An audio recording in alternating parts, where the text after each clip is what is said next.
be reading John chapter 15, verse 8. And so last Wednesday na, no? And last Sunday, this coming Sunday.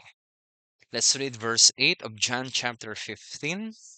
By this, my Father is glorified, that you bear much fruit, and so prove to be my disciple.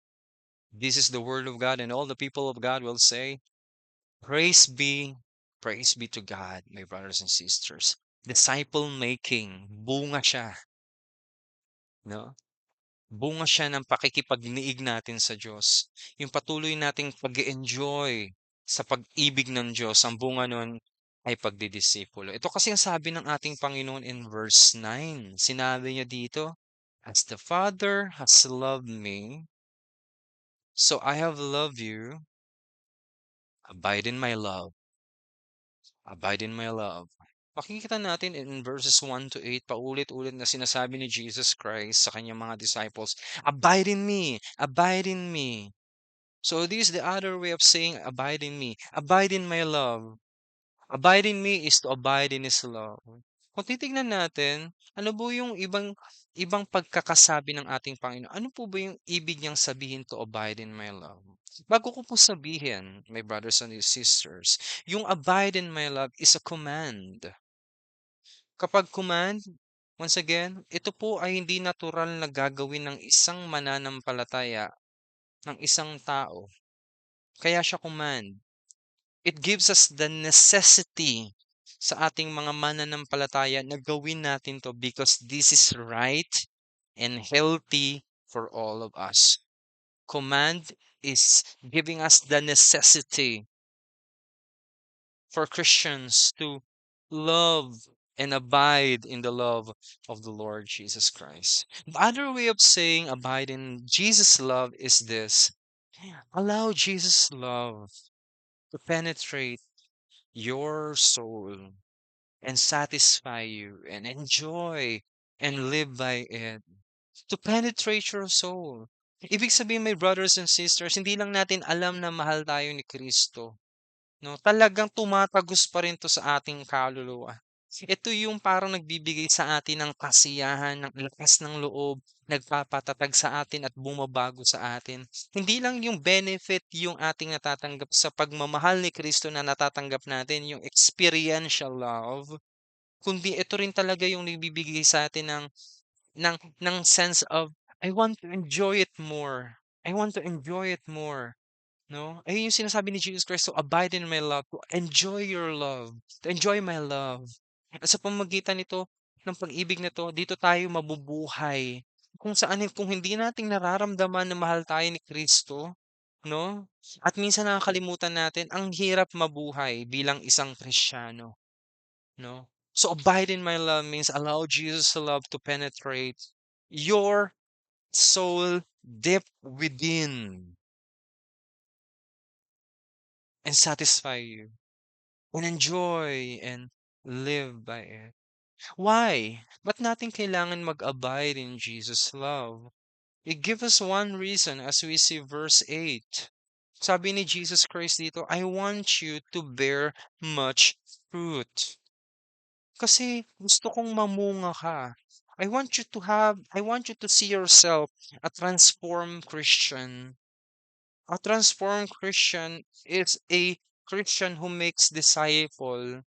Hindi lang siya nagbabago inside, hindi lang nagbabago yung kanyang mga pag-uugali at mga prioritizations, mga priorities, kundi naipapasa niya din yung transformed life and tamang priority, eternal priorities sa ibang mga tao. That's how we bear much fruit, my brothers and sisters, no? By the way, specifically makita natin etong fruit na ito, my brothers and sisters, if we're going to ask this, what kind of fruit you and me will bear?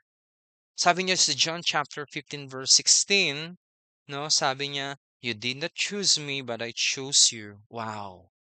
No? Emphasizing na hindi talaga natin pinili si Kristo, but yung sovereign will ni God, yung makapangyarihan niyang pagpili sa lahat ng mga tao ang itinataas niya dito. Dahil tayo, hindi talaga natural na pipiliin natin si Kristo dahil sa ating sinful nature. But according to the gracious will of God, pinili niya tayo. Para saan? That you should go. You should go. The same word go appears, my brothers and sisters, in 28:19 of Matthew. Jesus Christ said, go. Ang galing, no? Kung paano naging connected to. Go. Meet people. Go. Where they are. What they are. Go. Katulad sinabi ni Apostle Paul, to the Jews, I became like Jews. To the Gentiles, I became like Gentiles. For what? I want to go, and some of them will win in Christ. I want you to go. At makita rin natin, my brothers and sisters, sinabi ni Jesus Christ, yung fruit na dapat nating i-bear as we abide in His love is the fruit that abide also. Ito yung mga prutas na may buhay talaga, no? Ang gusto ni Jesus hindi yung more programs, more curriculums, more activities. Gusto ni Jesus Christ is tao, may buhay, nagre-respond, umiibig. That's why yung klaseng prutas, my brothers and sisters, na nais ng Diyos na ipamunga natin bilang mga disipulo. It's people, not just who know Jesus Christ, but people who enjoy, who is secured, satisfied, hunger and thirsty for the love of Jesus. And because of their abiding in Jesus' love, as they enjoy Jesus' love, the result is that they bear fruit in disciple making like you. It's the fruit. Bear fruit. If you will see not just one fruit, much fruit. Fascinating, so interesting, my brothers and sisters. If we're going to read verses 1 to 11, Jesus Christ is repeating this word, much, much, much fruit. Wow, talaga? An individual like you and me is and called. Designed like a branch to bear not just one fruit, but much fruit. We are called because we are followers of Jesus Christ. Jesus is in us and we are in Jesus. We are designed and called to bear not just one fruit, but much fruit. Grabe to, my brothers and sisters. Alam mo, personally sa akin, okay na yung isa. Kasi ang sinasabi talaga natin minsan, narinig natin, isa, okay naman siya, hindi naman niya kailangan ng marami. Alam mo, galing yun sa pag-iisip ko minsan na, ano eh, unbelief sa puso ko. Unbelief na baka isa lang kasi mas posible yung isa eh. Kaysa marami, di ba? At least isa parang, at least may isa. Rooted pala yun sa unbelief ko. Rooted pala yun sa personal kong design sa sarili ko na kaya ko mag-produce ng isa. Pero iba pala yung design and call ni Jesus Christ. Much, much more fruit. That's why, if we see much fruit and many disciples, ang gusto ng Panginoon sa'yo, it gives us the attitude. It gives us the prayer, the right prayer of this. Lord, I want to pray for much disciples. I want to pray for many people who will enjoy your love. That is a prayer.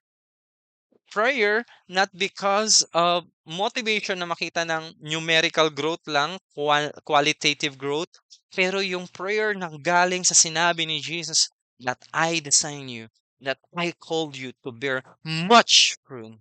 Ang galing. So if this is the design and call of God to us, these are prayer. I want to delight in Jesus much. Wow, I want to delight in Jesus much.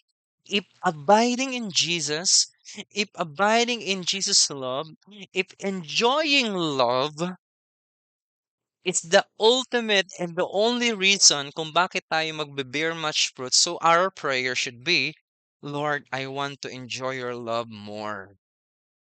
I want to enjoy your love more. I want to experience your love. I want your love to be more and more true and experiential in nature sa buhay ko. That's our prayer, no? And thirdly, hindi lang ito. Kung gusto natin na mag-bear fruit tayo, Lord, ikaw ang gumabay sa akin paano. Ikaw magtanggal ng takot ko. Ikaw magpakita sa akin kung paano ko makakapag-adjust sa mga tao. Ikaw magpakita sa akin kung paano ko maging maayos yung schedule ko. Ikaw ang tumulong sa akin. Lead me much. That's our prayer. Because you and me design and called to bear not just one, but much fruit. That's the design of God. That's why, my brothers and sisters, I will not work hard. Why? Because hard work does not proportionate much growth. Hindi yung work hard ang nagpo-produce ng disciple making eh. Hindi yung hard work yung nagdadala sa atin para maging mamunga.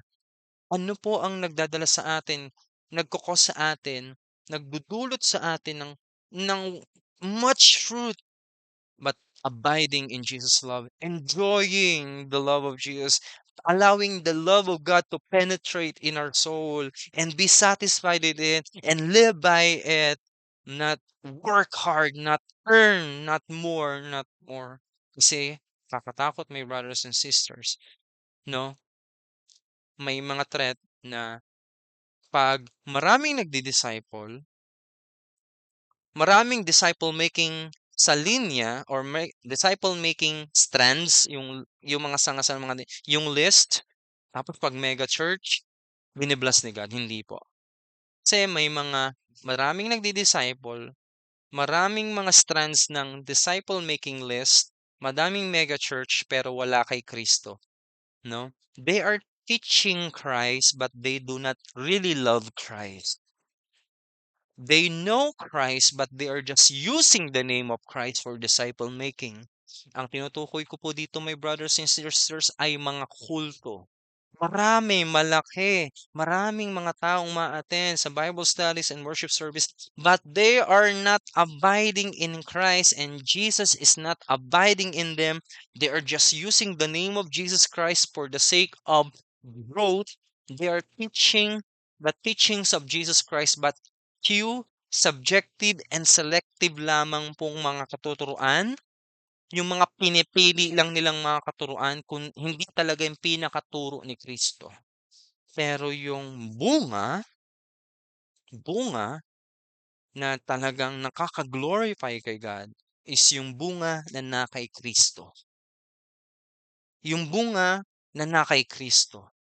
Ibig sabihin, no, namumunga ang isang Kristiyano dahil tapat sila kay Kristo at hindi nila ginagamit ang pangalan ni Kristo para sa kanilang sariling mga agenda. This is why it gives us once again prayer. Lord, I want to change, to be changed much. Sorry, I want to be changed much. Gusto ko talagang mabago, no? Gusto kong magkaroon ng bagong buhay. Gusto ko pang magkaroon ng Mormon transformation at magkaroon ng tamang motive sa pagdi-disciple. What is the right motive sa pagdi-disciple? We see this, my brothers and sisters, verse 8. My Father is glorified. That is the right motive of disciple making. See, Jesus Christ, no, when he was here on earth as a human, he's always praying, Lord God, glorify your name. No? Father, glorify your name. Jesus is always concerned for the Father's glory. Makita natin in 17:1, glorify you. No, that the Son may glorify you. So si Jesus Christ, pinupoint lagi yung honor, thanksgiving, appreciation, all praises kay Father. And right now, pinapasa niya sa atin yung ganong klaseng concern and passion in disciple making. That the true motive, the right and true motive as we disciple people is for the Father's glory, saying in this way, you are the most important, worthy of all love and appreciation and service. Ayan yung parang different way of saying, Father, be glorified. Father, be glorified. You are the most important, worthy of all my love and appreciation and service. Therefore, kung ito yung glory ni God the Father, makikita natin disciple making kapag nagdi-disciple tayo, no? If we make disciple as our top priority in our ministry, we are saying, Father, kapag nagdi-disciple ako, Father, you are the most important in my life. You are worthy of all my love and appreciation and my service. That's how we say, Father, be glorified. And nasasabi natin, Father, be glorified kapag nagdi-disciple tayo. Our greatest aspiration, our greatest goal in making disciple is to glorify the Father who saves us. Disciple. Father, we know,